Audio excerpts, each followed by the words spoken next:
Tesla recalls all Cybertrucks. I don't think that there's like that someone put some soap in there and that's why this thing was designed so horribly. You know, there's a reason, like on a regular car, there's nothing near the accelerator pedal. They could just design it so that it doesn't need to be constructed using soap. If you own a Cybertruck, you're probably not watching this channel if you own a Cybertruck, but if you do... A Netflix doc accused of secretly using AI to manipulate story. Are these models more prone to hallucinations, say, if you upscale it twice, 3 times? Were these used in any way that like changes the story or the facts of the matter in any kind of way, or like even just gives any misrepresentations of anything? These kind of true crime documentaries, I mean, they do so well that it's in somebody's interest to just crank one out if they think they have a story. Yeah. So I think what we're looking at. Hello, how the tech are you? This is our weekly tech show on Echoplex Media. I am historian Matt. I am a co-producer and co-host on this show. And we're just going to jump right into stories. I got a couple of stories here and a lot of information with them. So hopefully it won't take too long, but let's jump right into it. My first one is, if you've been living under a rock, you may not have heard of this, but otherwise everybody else has. But Tesla recalls all Cybertrucks. And so basically Tesla has halted all deliveries and recalled all the Cybertrucks already in customers' hands. It's due to an issue with the accelerator pedal. So basically on the accelerator pedal in the Cybertruck, they fitted a metal finish cover to make it look nice. But at some point during the assembly process, somebody started using soap to help it like slide on better. Apparently it's a pretty tight fit and they're having trouble sliding it on. So somebody suggested adding soap as a lubricant to help it get on better. But unfortunately doing that, the soap persists and can cause the cover to slip right back off during use. And due to the way that the Cybertruck is constructed, the cover can get stuck holding the accelerator down and causes the Cybertruck to accelerate uncontrollably. Well, there's a little bit of control. You can actually, if you slam on the brake, the accelerator or the brake will cut the power to any of the motors, basically overrides the accelerator, which is good. Otherwise, everybody would be screwed. But there's been at least one owner who has crashed into a light pole specifically due to this issue. What do you guys think? Have you heard about this accelerator pedal issue? I have heard about this, and I've also heard the explanation that it's a soap thing, and I just don't buy that. I don't think that there's like that someone put some soap in there, and that's why this thing was designed so horribly. Like, just admit that it's a terrible design. It's the worst design that it could possibly be. The accelerator can just slip up and get stuck under, some ledge next to the accelerator. And that can cause your truck to just run away forever. Like, just admit it. It's just say, we made a really bad choice in the design of this truck. We need you all to come in, bring your trucks in, and let us fix this horrible design decision we made. Yeah, when I saw the pictures of it, it was almost like it looked like there was like a slit in the area above the accelerator that was custom designed so that the accelerator pedal cover fit into it, right? Yeah. I mean, it was, there's a reason, like on a regular car, there's nothing near the accelerator pedal, right? I mean, it might be, might be next to the center console or whatever, but it's not getting stuck on the center console. There's a reason the car companies tell you not to buy those awesome looking like covers for your pedals. They're like, don't buy those covers at the pretend race car store. Like, just use your pedals. Don't put anything on your pedal that can snag on anything. And then Cybertruck was like, oh, let's build that into the truck. Right. Right, because what they didn't want was a normal looking accelerator pedal. Because I did notice also when the cover was off, it just looked like an accelerator pedal, which is fine. The solution should have been to go in and we're going to take this stupid cover off of your accelerator pedal and it will just look like the accelerator pedal in any other vehicle. But no. They're going to use better soap or something. Yeah, a less soapy soap. So I do know so it's like when you replace if you buy cheap handlebar grips for a bicycle, right? They don't so the better ones, they have screws on either end. And so you unscrew it and it gets loose and you just pull it off and then you screw it in. You pay $3 more for it. But the cheap ones, people will use soap for it. And then like they'll be riding, and if it's hot out, the grips will start moving because the soap is still there, which is why it's a little bit harder, but you're supposed to use like rubbing alcohol for that, because the rubbing alcohol does go away. It takes some time because there's not, not a lot of surface area for it. But I can't believe that somebody at the Tesla factory had never ridden a bicycle. Or at least I believe it. They could just design it so that it doesn't need to be constructed using soap. Right, like so that it screws on maybe. Yeah, like or one just screw. design the pedal as one piece. Why is that hard? Why does the pedal have to be two pieces? It looks cool. Looks prettier. Yeah. Also, there's another big problem with this that's not actually Tesla's fault. This is the fault of whatever governing body it is that decides what to call these things. But a lot of Tesla owners, when they hear the term recall, they think, oh, I'm going to get a software update. So, they might see that there's a recall of all Cybertrucks, and they might think, okay, I'll just get a software update. When what this actually does require is you to bring the Cybertruck into a mechanic to get this actually, the many numerous other Tesla recalls have just been like, it'll fix itself. This one actually requires your intervention. So I feel like using the word recall for something that can be fixed just by a software update actually is something we need to move away from. Right. You just call it a critical software fix, right? Like, do not drive your truck until you do not drive your vehicle until you've had this software fix because it is critical, without using the word recall. Yeah.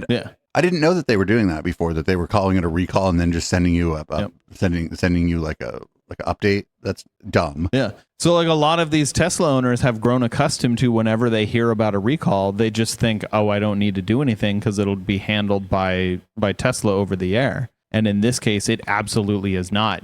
Like, if you own a Cybertruck, you're probably not watching this channel if you own a Cybertruck. But if you do, go take your Cybertruck into the Tesla facility so that they can issue this fix for you. Like, this is a hardware fix, not a software fix. They need to fix this on your truck so that your truck doesn't murder you. Right. I just don't know. I hope the fixes, I swear to you, I hope the fixes, they just take the cover and throw it in the trash. Yep, I agree. I mean, I know it was something stupid, but pointless. The fix should be, this used to be your the accelerator pedal cover. Now you can just use the accelerator pedal without the cover and you'll be fine. But I know it won't be that. It'll be the dumbest. We could look it up right now. I bet it's the dumbest thing in the world that they're going to do. They're going to glue it on. I did not actually see any specific mention of what their plan is to fix it. I think one of the things they also wanted to do was fix the part where the pedal actually gets stuck on as well, but it didn't sound like they had a fix for that yet. Hot glue gun. That seems like hot glue gun for the part that's hanging down, like where there's they're just going to fill it. They're just going to fill it. They're just going to use hot glue and just make it so that they're just going to sculpt hot glue. Oh, okay. So that there's no place anymore there. Yeah. So they use glue to fix both things. Right. Yeah. One will be one guy with one hot glue gun. One will be like the Elmer's glue that you used to use, to cover your hand and pull off. Maybe you had a crush on a girl or whatever, and you're like, look, I can pull my skin off. And she's like, you idiot, that's glue. They're going to use that on the pedal, and then they're going to use a hot glue gun and like a putty knife to fill in like the space that looked like it was exactly designed for the pedal cover to get stuck in. I was laughing so hard because I did that. Did you know people that did that? Did you do that? What I didn't. This? HK. I didn't have a crush. I didn't have a crush on girls. HK. Did you do that to a boy? I don't know. Probably not. I'm gonna assume you did, or someone who did it to a girl. Sure. I mean, it had to come from somewhere, right? What? Maybe television. Maybe I saw it on television. I don't know. All right. Well, that's fucking stupid. What do you got next, Matt? More stupidity, maybe. Sort of. This one is a Netflix doc accused of secretly using AI to manipulate the story of this doc. So what am I talking about on Netflix? There's a true crime documentary called What Jennifer Did. That documentary is in hot water for using AI to manipulate some of the images And by images, I mean like photos that they showed in the actual documentary. The documentary itself is about a woman named Jennifer Pan who attempted to hire a hitman to kill her parents. That's not important, but just so you know what it's about. But the people watching the documentary noticed that there seem to be strange problems with some of the images in the doc, some of the photos that they showed, where they have like mismatching earrings. There's apparently one image where a nose doesn't have any nostrils, which is kind of important. And of course, the mangled hands and fingers that are very common in AI generated images. The credits for the movie do not include any mention of AI use, so there's a lot of controversy over this. Jeremy Grimaldi, a true crime writer who helped with the documentary, confirmed that the images were real, so they came from real images. However, some of these photos were altered to protect the source of the photos. Grimaldi claims that only the background in the images were altered. These claims don't really fit with what everything that people are seeing. So as I said, like the fingers are all mangled and there's, the nose thing.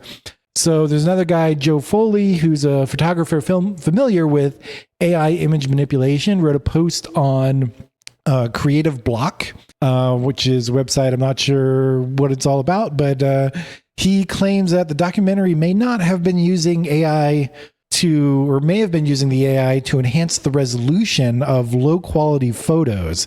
And if you use, like, if the original photos are very poor quality and you use AI to enhance it, it may cause some of these issues to come up because the AI just doesn't have enough resolution to work with. But at the moment, we really don't know for certain what caused the issues in the images or how the creators of the doc used AI. What do you guys think?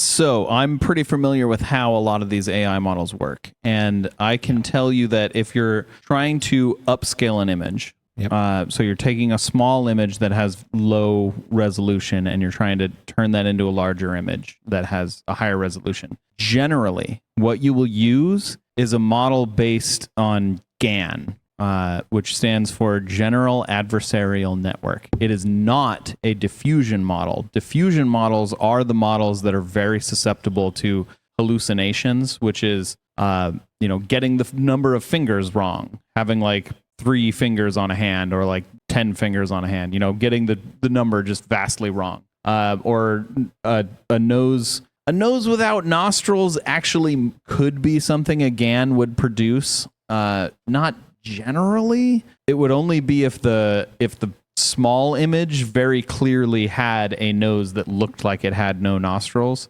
Mismatch earrings, that's probably... I've never seen a GAN produce a very vivid detail of an earring. Basically nothing. GANs generally take the information that is there and kind of sharpen it. They don't add new detail to it. They just sharpen the very limited detail that is there. That's not entirely true. They will add new information, but just like any AI.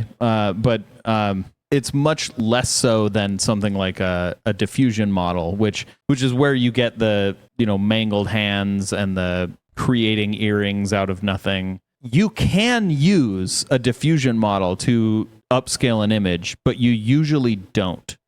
Most good image upscalers are based on GANs. I don't know. It already seems fishy, and now that to me makes it seem even more fishy. Are these models more prone to hallucinations, say, if you upscale it twice, 3 times? You know what I'm saying? If the first image is of such poor quality that the next one you get is slightly better, but then you're like, let's run it through here again. Do you think you end up with more likelihood of kind of wacky looking stuff? Yes, to a certain extent. So what you can do with images, which clearly they didn't do here, if they were using a diffusion model, is you can use something called in-painting, which is where if you take an image and you blow it up to a bigger size, and let's say it gives me 6 fingers, it adds a little extra finger there.